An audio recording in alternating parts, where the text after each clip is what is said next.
Olá, meu nome é Regis e hoje é dia 23 de fevereiro de 2025 e eu quero comentar uma questão sobre a questão da fé, né?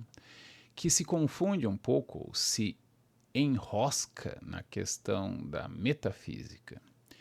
Então, muita gente acha que se morrer, né, vai descobrir se há vida após a morte, se existe Deus. E isso é um pouco equívoco, é um pouco equivocado. Em que sentido? Digamos que tu morres daqui a algum tempo e descobre que existe algum tipo de vida após a morte. E nessa vida após a morte, inclusive, tu é apresentado a Deus. Na verdade, tu descobriste que não morreu. Isso é inquestionável. Como é que é na linha do Descartes? Se estou tendo essa experiência agora, não estou morto no sentido de deixar de existir. Se eu penso, se eu sinto dor de cabeça, se eu sinto coceira, se eu sinto angústia, se eu sinto medo, eu existo. Ainda que eu possa não saber muito bem o que eu seja. Essa é a questão lá até a terceira meditação, se bem lembro. Então, tu morreste fisicamente, teu corpo, sei lá, tu caiu dentro de um alto forno numa siderúrgica, né? E aí tu ficou um pouco surpreso que tu não afundou, porque a densidade do aço fundido é muito maior que a da carne, né? Então tu plac, bateu em cima do ferro fundido e não afundou quase nada. É muito pior do que as águas densas do Mar Morto, né? E aí, depois de alguns segundos, tu certamente morreste, pelo menos o teu corpo físico foi destruído, né? E muito antes dele ficar completamente destruído, ele não funcionava mais harmonicamente o suficiente para gerar a tua consciência na perspectiva, digamos, semi-materialista, que diz que, é da Aristóteles, inclusive, né, de que a mente nada mais é do que um efeito da harmonia do corpo, né? Que com a morte, obviamente, o corpo não tem mais como gerar a consciência. E que se alguma coisa sobra da consciência, é alguma coisa muito fria, entre aspas, muito formal, muito abstrata, que não é exatamente, no meu caso, eu sou o Regis, um cara que nasceu em tal época, que conheceu tais e tais pessoas, teve tais e tais sensações, impressões, depois repensou sobre elas ou até ressentiu sobre elas. E agora então está gravando esse vídeo, né? Nessa concepção, digamos assim, de que a vida é isso aqui, a parte material que gera estranhamente é um mistério. A consciência, na qual a gente não é só um computador, a gente tem o qualia, né? A gente tem as sensações de estar vivo, né? O penso logo existo é um pouco criticado por ser mal interpretado, numa perspectiva muito intelectual, quando na verdade é subjetivo. A subjetividade de sentir a minha barba, ou de não sentir, mas ter o cacuete de fazer, né? Sem nem prestar atenção no que estou fazendo. Ah, pois bem, eu sobrevivi de alguma maneira, meu corpo está destruído e eu ainda existo de alguma maneira. Eu não sei como funciona, não sei se é como explicam alguns orientais da antiguidade ou os espíritas do século XIX, XX e XXI, né? Mas lá estou eu vivo. Eu não sei se eu sou imortal. Eu sei que eu sobrevivi àquela encrenca. É como, digamos, o policial que quase morre, né? E o fato dele ter sobrevivido não faz ele necessariamente pensar que ele é invencível ou imortal. Faz ao contrário ele pensar que eu quase morri, eu nem tinha me dado conta que eu poderia ter morrido. Então, digamos que eu morra, ou que tu morra, né, e tenha essa experiência de sobreviver de alguma maneira, tu acaba de descobrir que tu sobreviveu à morte física daquele corpo e de alguma maneira tu ainda te identifica como sendo o fulano de tal, no meu caso, Regis, né?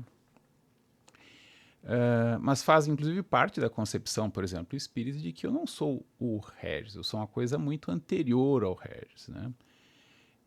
Ou bastante anterior, ou potencialmente anterior, e possivelmente que vai persistir por algum tempo. Mas será que eu sou imortal no sentido de que eu sempre existi? Isso é mais até complicado metafisicamente, né? Exceto se entender aquela perspectiva física de que o tempo começa com a criação do tempo e o espaço, sei lá, uns 14 bilhões de anos. Possivelmente essa teoria é bem errada, tá? Mas ela resolve alguns problemas, por isso não devemos jogá-la fora de pronto. E por quanto tempo eu vou sobreviver? Digamos que eu sobreviva indefinidamente. Então, sei lá, passou-se um quintilhão de anos, que é uma quantidade inconcebível de tempo, e ainda estou eu lá existindo. É quase inconcebível que eu seja daqui um quintilhão de anos uma coisa vagamente parecida com o que eu sou agora, né? Se tudo der certo, eu vou ser alguma coisa mais bem desenvolvida, mais harmônica, mais potente, etc., né? Então, a própria ideia de que eu vou ser o Regis é ridícula. Eu não era o Regis antes de nascer e crescer como Regis, e também não serei o Regis se eu viver por 200 anos ou 1 milhão de anos. Digamos que eu não desencarne nunca mais e consiga sobreviver por 1 trilhão de anos, né? Sei lá, utilizando órteses, próteses, pós-humano, porque é muito tempo, né? Eu, obviamente, não serei o Regis, eu seria uma outra coisa que se lembra, talvez. Eu fui o Regis aquela vez, foi interessante, né? Então, não fica esclarecido por sobreviver à morte física, caso isso aconteça, que nós somos imortais. Ter vivido 1 trilhão de anos, ou 1 quatrilhão de anos, ou viver 1 quatrilhão de vezes, 1 quatrilhão de vezes, 1 quatrilhão de vezes, ou seja, estou multiplicando aqui, né? Não provará que eu sou imortal. Quer dizer que parece que eu duro bastante tempo, né? Mas eu não sei se eu estarei vivo. A regra do eu não sei se estarei vivo amanhã vale agora e vale caso eu sobreviva por 1 trilhão de anos desencarnando e reencarnando, ou nunca mais desencarnando, ou vivendo num outro plano sem nunca mais encarnar. Enfim, o problema metafísico é o mesmo. De modo similar, digamos então que me apresentam a Deus depois que eu morro, sei lá, 1 semana, 1 mês depois de passar por um pronto-socorro espiritual, como na mitologia espírita, né? Ou daqui 1 trilhão de anos, agora vai ser apresentado a Deus. No fim, ele sempre esteve nos teus sapatinhos vermelhos, né? Tipo, sempre esteve ao teu lado, né? Mas, na verdade, eu preciso acreditar nisso. Eu nunca vou deixar de acreditar, ou de não acreditar, que Deus existe, porque não é possível saber no sentido de que eu sei que tem um documento naquela gaveta, porque fui eu que coloquei e eu estou cuidando desde o início. Não é assim que funciona. Essa é uma comprovação empírica, né? E que eu posso ser enganado, inclusive. Pode ter uma porta escondida, um, um mecanismo de mágica, entre aspas, que na verdade é um truque que permite, então, retirar o documento que eu coloquei naquela gaveta sem que eu veja, ou colocar outro documento no lugar, etc. No caso da existência de Deus, é uma questão metafísica que não é passível de prova empírica, é passível de, digamos assim, dá mais ou menos para testar se não é contraditório, se não é metafisicamente absurdo, né? e se responde as questões que eu preciso responder, né? Uma perspectiva ainda mais pragmática. E isso, na verdade, é o tempo todo. Tu não precisas pensar na imortalidade da alma ou na existência ou não de Deus para estar intimamente envolvido com questões metafísicas. Apenas tu nem pensa nelas, né? Por exemplo, eu sou, tu que está vendo supostamente esse vídeo ou lendo a transcrição, né? Tu tem certeza de que eu sou uma pessoa de verdade, que eu não sou uma criação do ChatGPT ou alguma coisa assim? Ou que eu não sou um robô que finge ser um ser humano? Finge no sentido de que ele é programado como um bonequinho, né, para fazer certos movimentos. Pode até haver uma inteligência por trás, um ser senciente, mas eu, Regis, não existo. Eu sou um personagem ou ainda uma simulação computadorizada de uma pessoa. Né? E outra coisa, né? Essa ilusão é forte, porque quando tu vires isso, eu talvez já tenha até morrido, né? Ou esteja discordando do que eu disse aqui. Mesmo que eu, digamos que eu esteja certo no que eu estou dizendo aqui, se eu sou uma pessoa de verdade, eu posso mudar de ideia e não necessariamente a minha ideia seguinte será melhor do que a anterior. É meio chato de pensar isso em relação a si próprio, mas a gente vê outras pessoas passando por isso. Por isso tem aquela questão, né? O autor tal, conforme as filiações, os marxistas em relação a Marx, os freudianos em relação a Freud, os aristotélicos em relação a Aristóteles, né? O que ele pensaria a respeito disso hoje, né? E pode ser que ele pensasse uma bobagem, porque ele pode ter piorado, né? Os espíritas falam que a gente sempre evolui, né? Mas isso é um exercício de vontade, é um esforço talvez a ser confirmado, mas eu acho que pode dar muita coisa errada. Até mesmo na questão de se há vida após a morte, se a alma é imortal, né? Eu tenho uma questão aqui metafísica que é a seguinte: a gente aceita de barato que as coisas materiais se destroem, né?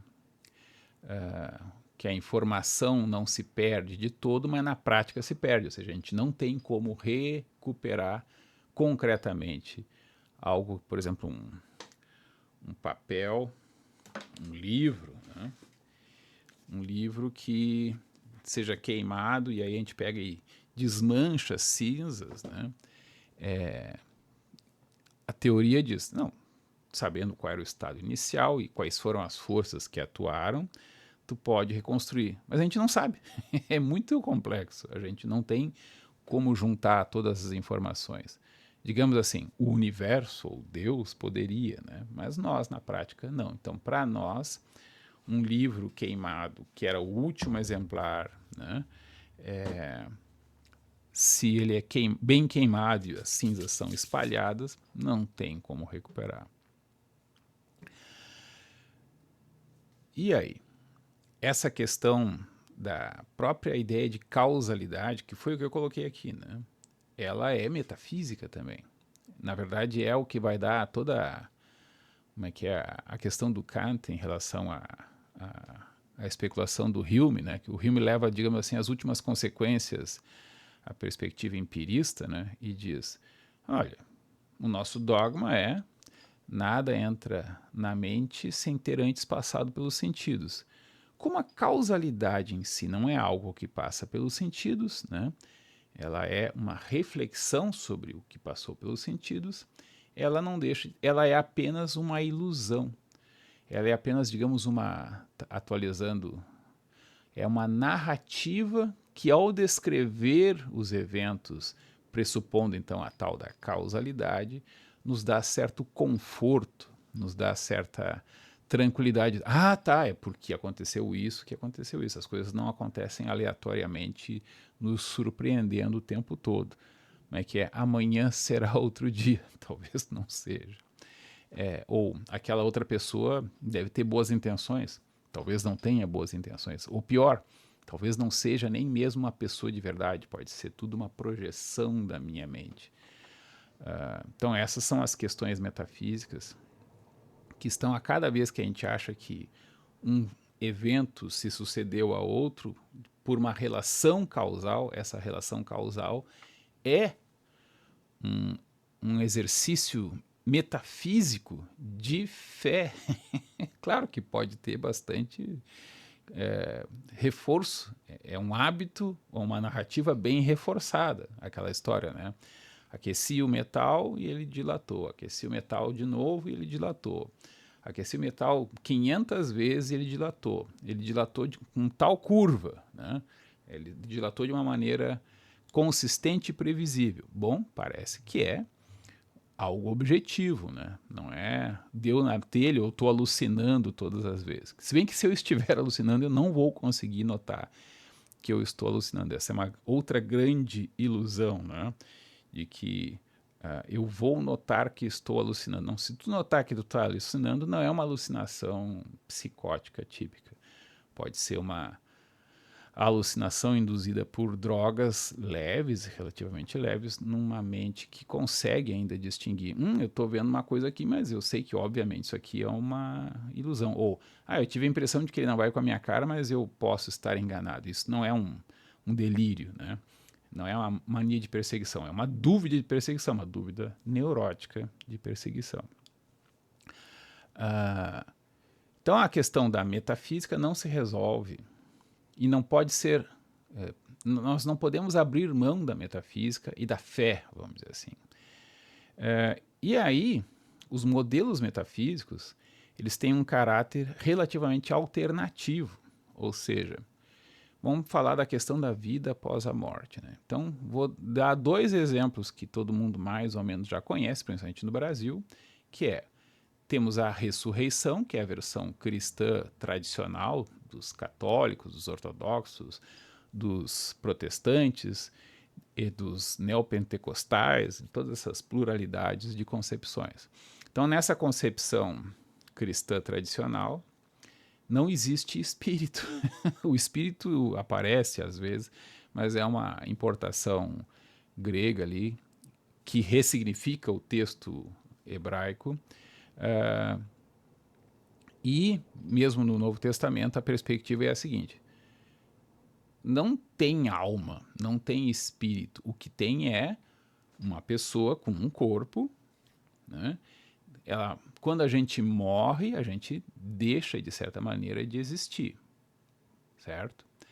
Mas Deus, que pôde nos criar uma vez, pode nos criar uma segunda vez, pode nos recriar, e nos recria com corpo e mente, né?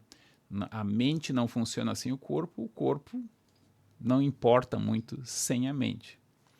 Então, a ressurreição é isso, uma recriação integral do ser humano, talvez melhorada, sei lá, né? Mas é uma recriação material. A ideia de espírito ou de alma, ela é um pouco alienígena às concepções dos judaicas, depois do Segundo Templo de Jerusalém, e mesmo as concepções cristãs originais. Claro que a gente vê o tempo todo cristãos acreditando em fantasmas e coisas assim. Aí eu que sou meio agnóstico, brinco, não, tu não deveria acreditar nessas coisas, né? Se tu quer dizer que tu é católico, tu acredita em seres humanos vivos, com corpo, em seres que ascenderam e em seres que se rematerializam de alguma maneira. Deus pode tudo, né? Mas o que tu pode ver de pessoas mortas é, sei lá, um demônio ou um anjo se fingindo daquela pessoa. Para ti, a crença do teu grupo metafísico, que eu respeito muito no caso dos católicos, é a de que um dia vocês serão recriados, né? Mas por enquanto vocês ou estão vivos, como eu estou vivo materialmente, né? Ou só serão recriados no juízo final, alguma coisa assim, né? Um dia. A ideia deles é que seria daqui a uns 10, 15 anos e estão esperando por uns 1990 e alguma coisa anos, né? Eles só passaram a esperar isso, sei lá, também da maneira como se organizaram atualmente, uns 300 anos depois. Mas outra maneira de conceber isso é a forma espírita, né? A gente está vivo, então tem o corpo, tem uma espécie de perispírito, um espírito superficial ao corpo, tem o corpo energético, o corpo não sei o que, é sempre corpo. Né? E tem, sei lá, a alma, o espírito. Aí as terminologias são mais estranhas. Eles não costumam falar em alma, eles costumam falar em espíritos, né? E aí a questão essa é uma outra metafísica, né? Então, o espírito ou a alma funciona sem o corpo material. Mas, na verdade, se a gente prestar atenção na concepção espírita, eles pressupõem um outro corpo. Ele não é material, ou não é da matéria densa, mas é de uma outra matéria, da matéria perispiritual, ou como é que é? Não sei o que, plasmática. Tem uma outra palavra aqui, um outro sufixo ali que eu estou esquecendo, prefixo, protoplasma, sei lá, tem aquelas cenas um pouco constrangedoras do espírito se materializando lá com o Chico Xavier, né? Faz parte desta metafísica e que ela faz muito sentido, que é o seguinte. Eu costumo usar o seguinte experimento mental. O bebê, o nascituro, o feto, o zigoto, que vai ser Hitler, e o zigoto, que vai ser Gandhi, né? Ou qualquer outra pessoa que vocês queiram. Sei lá, Churchill, Franklin Delano Roosevelt, quem vocês quiserem. E aí, na última hora, não, vamos trocar aqui.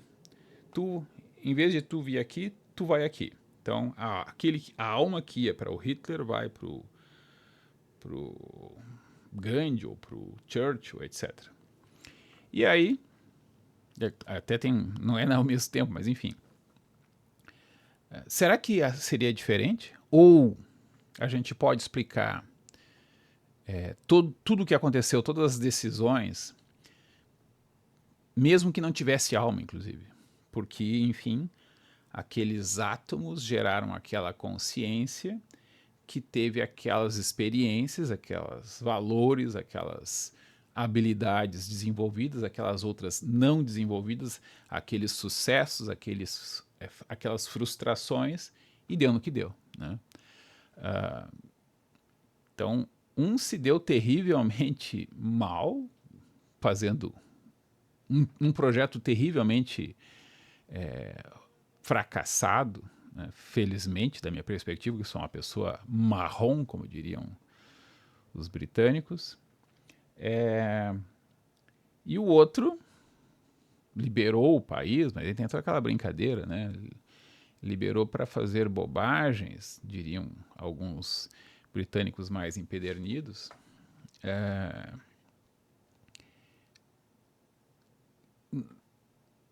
Qual a diferença da alma de um e de outro? Então, a alma que efetivamente foi em Gandhi teria se saído melhor se tivesse ido para circunstâncias biológicas e culturais do Hitler? Eu gosto de pensar que sim, porque eu tenho um certo interesse em existir para além desta única existência, que é bem interessante, mas que, enfim, já que eu gostei da minha existência, eu acho interessante que ela tenha uma persistência. Só que a gente não pensa numa persistência de 1 quintilhão de anos. A gente pensa em, não, mais 5 anos, mais 10 anos, mais 50 anos, né? E aí? Digamos que daqui... É um paradoxo que acho que todo mundo deve tomar muito cuidado com ele, porque é o seguinte: eu teria me saído melhor ou pior no lugar de Gandhi? Ou no lugar de Hitler? Ou teria sido exatamente igual? E ser uma consciência não é um ato de vontade no sentido metafísico? O que é ter vontades, né? Às vezes as pessoas pensam na liberdade como eu faço o que me der na telha, ok? Mas eu não controlo o que me dá na telha. Eu ajo conforme as minhas forças, a minha consciência de minhas forças e minhas fraquezas, que pode estar errada, e os meus valores, né, e as minhas inclinações, mas eu não controlo isso.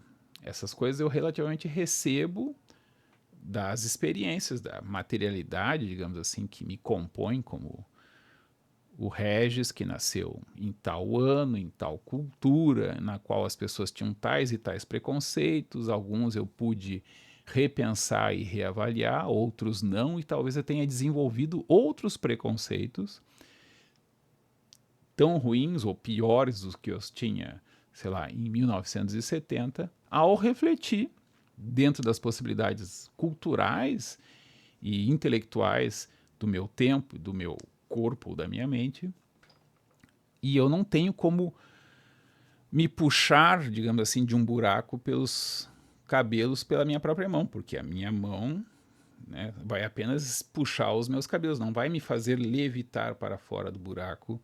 Aqui o buraco é uma metáfora das minhas circunstâncias, né? Isso não quer dizer que não exista alma, vida após a morte ou uma certa continuidade. Quer dizer apenas que a liberdade não é o que a gente ordinariamente pensa, né? A liberdade é basicamente não encontrar um obstáculo para aquilo que a gente quer fazer. O obstáculo pode ser lógico, né? O obstáculo pode ser físico, pode ser uma parede, o obstáculo pode ser cultural, nem me passa pela cabeça uma solução, por exemplo, e assim por diante.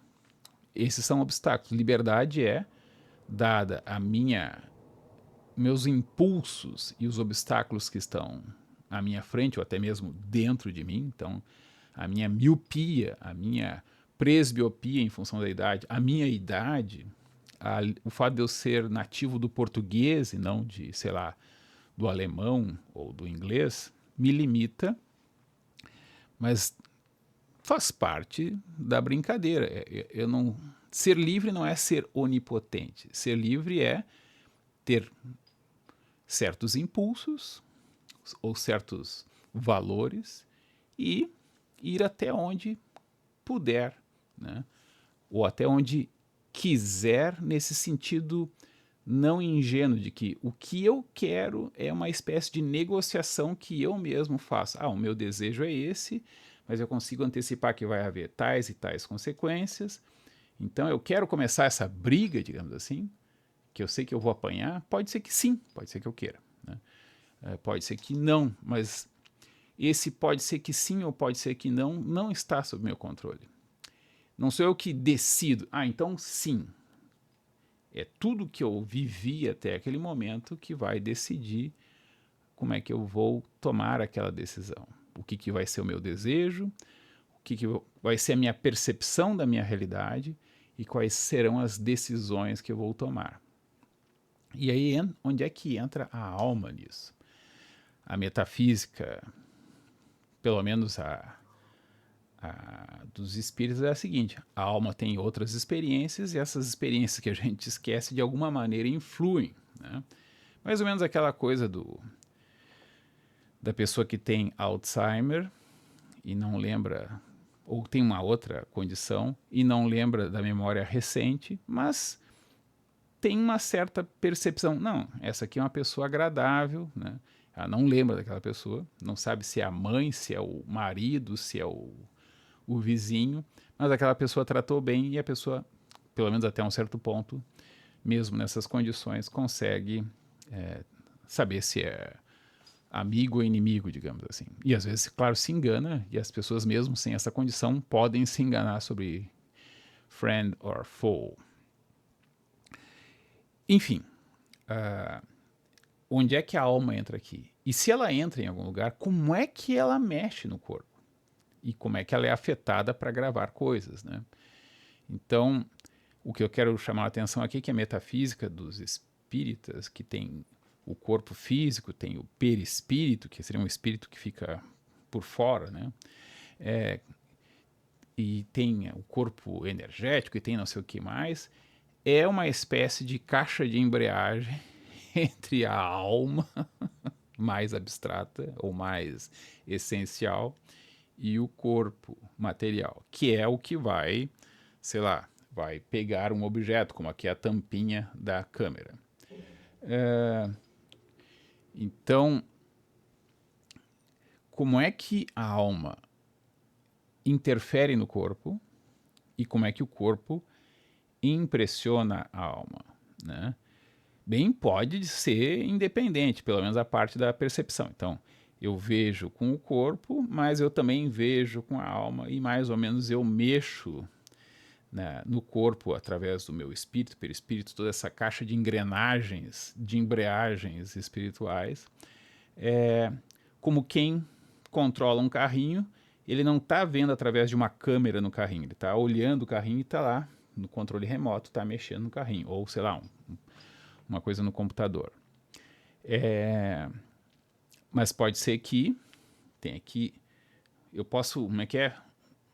Eu posso escolher o modo hard e vou ver através do carrinho, através de uma câmera que tem no carrinho. Então também essa engrenagem da alma até o espírito, da alma até o corpo, pode se dar limitada aos sentidos do corpo, né? Tem vários relatos nesse sentido, aí alguns dizem que são mais mediúnicos ou mais sensitivos e veem com os olhos do espírito, tem toda essa complexidade de relatos ou de concepções ou de narrativas. Até aí tudo bem, né? Mas a questão é que tem que haver uma continuidade de algum tipo entre a matéria bruta, blá blá blá, e o espírito lá no fundo, ou a alma lá no fundo, a coisa mais essencial, né? Não é nem o perispírito, nem o corpo energético, nem sei lá o que. É a essência essencial, fundamental, a última, se existe isso, né? E aí nós temos muitas concepções ao longo da história, de concepções que, a rigor, se tu pensar muito, não faz sentido. Por exemplo, eu sou fã do primeiro filme Inside Out, divertidamente. Não é que eu não tenha gostado do segundo, é que eu não vi o segundo, né? Eu vi um pedaço e não vi todo. Mas então no Inside Out a gente tem o paradoxo do homúnculo, ou seja, dentro da minha cabeça tem um homenzinho, né? Mas aí isso multiplica infinitamente, talvez, o problema, porque e dentro da cabeça do homúnculo tem um outro homúnculozinho, né? O homúnculo já é um diminutivo erudito de homem, né? Então, o homem Regis tem um homenzinho dentro da minha cabeça, e dentro da minha cabeça, dentro da cabeça do homenzinho que está dentro da minha cabeça tem um outro homenzinho, né? Essa é uma concepção que resolve assim, distrai as crianças quando a gente explica, e os adultos, e eu mesmo, a suspensão da descrença. Eu curti muito o filme, né? Mas metafisicamente é uma concepção boba, é uma concepção ridiculamente insatisfatória. Então o problema da alma é que por que essa multiplicação de homúnculos ou de homenzões, porque se o perispírito é por fora, ele é maior que o corpo, né? Como é que há essa conexão? No que ajuda essa caixa de engrenagens a explicar? Na verdade, cria o problema da caixa de engrenagens, que é a minha metáfora, né? Mas a gente está conectando o corpo com o quê? Né? Como é que o corpo influi na alma e como é que a alma manda no corpo, se é que a alma manda no corpo. Digamos que ela mande no corpo, mas quanto ela manda? O quanto é limitada a influência da alma sobre o corpo pelas circunstâncias biológicas, familiares, culturais e circunstanciais. Como a alma de Gandhi poderia ter agido melhor nas circunstâncias biológicas, familiares, culturais do Hitler, ou o Hitler poderia ter feito pior nas circunstâncias biológicas, familiares, culturais do Gandhi. Então, se o Hitler tivesse ido para a circunstância do Gandhi, né, ele seria racista contra brancos? Contra arianos todos são, porque tem toda essa confusão, né, dos povos arianos. Mas, enfim, o Gandhi não era dos brahmanes mais brancos, né? Tem todo esse racismo colorista do hinduísmo, né?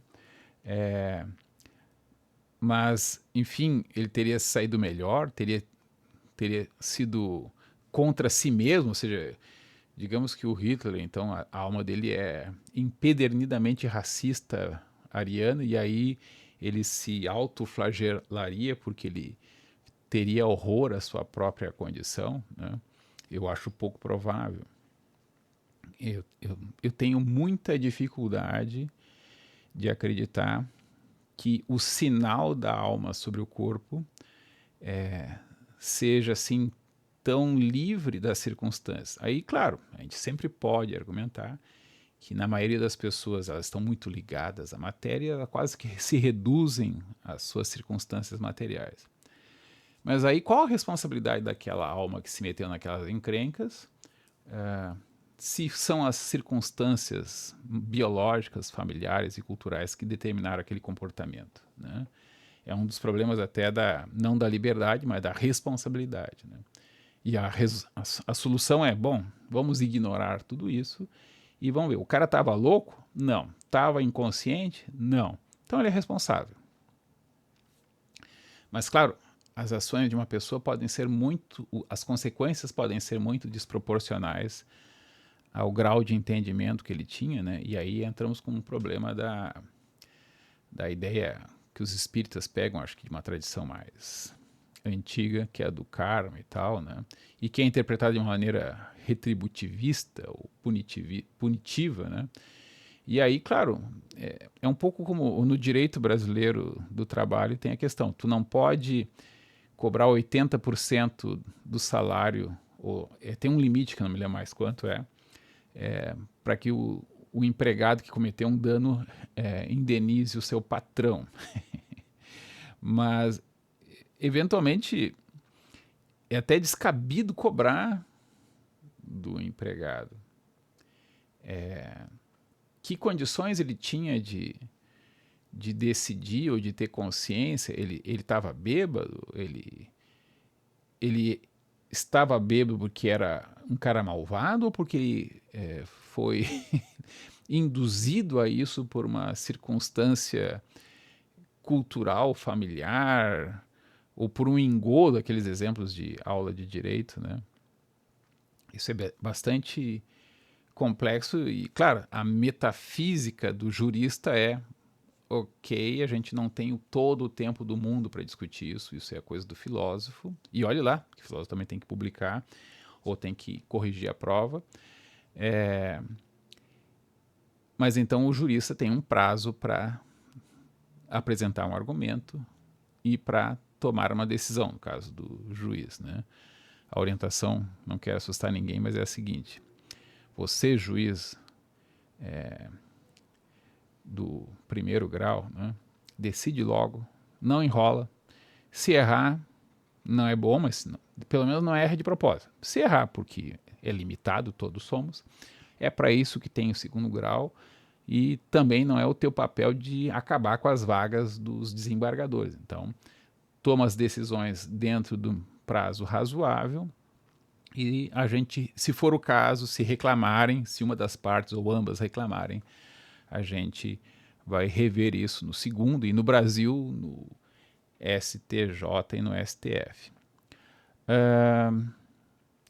Então, a questão aqui fundamental, recapitulando, é metafísica. A gente não resolve vendo as coisas. Então, não é a mediunidade, não é morrer e notar que sobreviveu, não é ser apresentado a Deus que vai resolver o problema de se a alma é imortal, se Deus existe, ou até mesmo se as outras pessoas, todas elas têm alma também, ou se eu mesmo tenho alma, se eu tenho liberdade, o que, que é a liberdade. Isso, na verdade, não tem uma explicação definitiva, provada e acabada, e agora todos temos de concordar com isso. Há muitas formas alternativas de pensar isso. E aí concluo com uma outra forma de pensar a transcendência da vida, é pensar. Bom, o grande mistério de toda essa conversa que eu fiz até agora não é nem Deus, não é se existe vida após a morte, é o fato da consciência. O Kant tem o fato da razão, né? O fato misterioso e fantástico, ou totalmente banal, no sentido de que todos têm a experiência, conforme a tua concepção do que são todos, né? Se todos é tu, se todos é Deus imaginando cada um de nós. Então, há várias maneiras de se descrever o fenômeno, mais ou menos como há várias maneiras de descrever o espaço, com algumas consequências, claro, né? Diversos tipos de geometria, da qual a euclidiana seria um caso especial. Eu proponho, então, se considerar que, bom, talvez exista a vida após a morte, mas mesmo tendo sobrevivido e descoberto que eu não deixei de existir com a morte do meu corpo, eu ainda não vou saber qual é a realidade última. E 1 trilhão de anos eu ainda não vou saber, né? Em parte pode ser a parte da graça da coisa, né? Eu acho que não, né? Não é essa a graça da coisa. Mas pode ser também que eu desenvolvi o seguinte modelo. Para os cristãos tradicionais, né? Católicos, protestantes, neopentecostais, vocês acreditam... Bom, eu não sei, todos não, né? Mas enfim, os católicos, para simplificar, acreditam na Santíssima Trindade. É um Deus só, que são 3 pessoas. Então, atualmente a gente tem umas 8 bilhões de pessoas. Pode ser tudo a mesma consciência que tem 8 bilhões de pessoas. Que já foram, digamos que já tenha existido umas 8 ou 18 bilhões de pessoas ao longo da história da humanidade, sei lá, fazendo ponto de corte há uns 200 mil anos. Então, não é que essas pessoas se repetiram em diversos corpos reencarnando. Pode ser que cada uma dessas pessoas, assim como o Regis, é só uma pessoa dessa coisa que, na perspectiva das reencarnações, tem várias, digamos assim, eu chamo de conjugações, né? Então, atualmente estou na conjugação Regis. Assim, conjugação aqui também pega, por exemplo, o exemplo daquela metafísica judaica do o pó volta para o pó, o sopro volta para Deus, né? Essa coisa, essa combinação que eu sou, que dependeu, talvez tenha uma alma envolvida, talvez não tenha, mas certamente tem a consciência. A consciência pode ser um fenômeno que a gente não consegue explicar a partir da matéria, justamente porque ela é um fenômeno fundamental, da qual, enfim, todas as consciências, de certa maneira, participam. Então, uma das soluções possíveis, uma das soluções metafísicas para saber se eu sou uma pessoa, ou para eu saber se tu, eu não sei quem tu é, né? Se tu, eu não tenho uma imagem da pessoa que supostamente está vendo esse vídeo, ou lendo a transcrição, eu não sei se tu que está vendo o vídeo, ou lendo a transcrição, ou lendo uma tradução ruim dessa transcrição do vídeo, né? Se tu é um outro sujeito ou se tu é uma fantasia da minha mente. Nesse momento porque eu não subi o vídeo, então esse vídeo não foi visto por mais ninguém, nem mesmo por mim. E talvez eu veja depois e me arrependa de muitas coisas. Mas nesse momento, eu estou me dirigindo para uma pessoa que não está vendo esse vídeo. E mesmo que estivesse, eu falo uma coisa e a outra pessoa mais ou menos entende, aí repensa, entende de outra maneira e assim por diante. No caso de um vídeo, de um texto, a pessoa pode ler, reler, ver e rever e ter compreensões diferentes. Eu mesmo posso ver e rever o que eu gravei ou escrevi e me dar conta de aspectos diferentes que não estavam em evidência na minha mente quando eu falei. Mas uma maneira de lidar com isso, em vez de imaginar que somos pessoas diferentes, é que somos pontos de vista diferente, de vista, de audição, de olfato, de preguiça, de entusiasmo diferentes ao longo do tempo e do espaço. Então, eu sou tu daqui dessa perspectiva e tu és, ou cada um de vocês, supondo que esse vídeo seja visto por alguém, são perspectivas diferentes disso que é ser uma consciência. Isso é apenas uma narrativa ou explicação metafísica que pode ser mais ou menos consistente, provavelmente tem algum defeito que pode ser mais ou menos corrigido ou simplesmente ignorado, porque para os fins de determinada tarefa ou desafio é irrelevante. Então, eu queria então, o objetivo desse vídeo era comentar sobre a relatividade ou complementariedade das perspectivas metafísicas, que são elas próprias indecidíveis. Não é uma característica de uma concepção metafísica estar certa ou estar errada. Ela pode estar mal formulada ou bem formulada e ser adequada ou não para um determinado momento ou problema, ou desespero, digamos assim. Então, eram essas as considerações que eu tinha a fazer. Espero que sejam esclarecedoras, em primeiro lugar para mim mesmo, né? E se puderem ser esclarecedoras para mim mesmo de outros, melhor.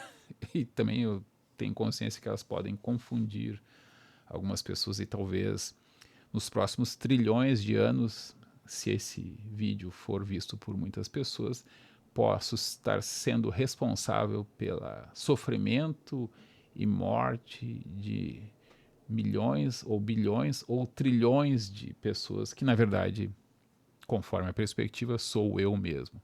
Eu mesmo remoendo trilhões de vezes sobre essa gravação.